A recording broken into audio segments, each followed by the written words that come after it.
Μίτσος και η Μίτσελα. Χρόνια παντρεμένοι. Έχει ξεφτύσει η σχέση τους. Έχουν πετάξει εκεί πέρα έξω και ένα παιδάκι, το Γιωργάκι, ξέρω εγώ. Δεν κάνουν σεξ, να πούμε. Τέλος πάντων, έρχεται η επέτειός τους και ο Μίτσος για πρώτη φορά στη ζωή του τη θυμάται την επέτειο και πάει και παίρνει εισιτήρια για μια συναυλία, για ένα συγκρότημα που αρέσει πολύ στη γυναίκα του, ξέρω εγώ. Πάει, της λέει, Μίτσελα, της λέει, αγάπη μου, λατρεία μου, μεγάλη δυναμία μου. Σου πήρα εγώ να πάμε στα Κλαρίνα εισιτήρια, Παρασκευή βράδυ, το ένα τ' άλλο. Η Μίτσελα, Μίτσα μου, αγάπη μου, λατρεία μου, το θυμήθηκες. Είπες εκεί, σεξ, ψοκολιτά της πουτάνας, ξέρω εγώ. Έχουν τελειώσει εκείνα τα τσιγάρα στο κρεβάτι. Βρε Μίτσα μου, λέει το Γιωργάκι, τι θα το κάνουμε, πώς θα πάμε.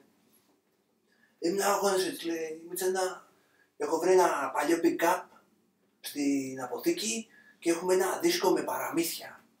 2,5 ώρες δίσκος, θα τον εβάλουμε να ακούει τα παραμύθια, θα πάμε, θα έρθουμε, χαμπάρι δεν θα πάρει. Αχ, Μίτσο, είσαι τόσο έξυπνος. Πάλι. Έρχεται η Παρασκευή, τέλος πάντων, λέει Γιωργάκι, βάλε τα ακουστικάκια στο κεφάλι σου, άκου τα παραμυθάκια και ο μπαμπάς και η μαμά θα έρθουν, εντάξει. Εντάξει, τους λέει ο Γιωργάκης, λέω, φεύγουν εκεί, πάνε, χορεύουν, ακούνε κλαρίνα, γυρνάνε πίσω και όπως πάνε να παρκάρουν το αυτοκίνητο, βλέπουν κόσμο μαζεμένο κάτω από την πολυκατοικία της Καραπουτανάρας, ξέρω εγώ. Και όλοι να κοιτάνε πάνω, ανήσυχοι, τώρα να αφήνει το αυτοκίνητο στη μέση, λέει τι γίνεται. Και με το που ανοίγει την πόρτα, ακούει μια φωνή απάνω να λέει θέλω! Θέλω! Ακούνε το Γιωργάκι να ορλιάζει, τρέχουν πάνω πανικόβλητοι και βρίσκουν το Γιωργάκι στην ταράτσα να έχει πιάσει τα κάγκελα, αίματα παντού για να λέει με τα ακουστικά στο κεφάλι θέλω! Μπα!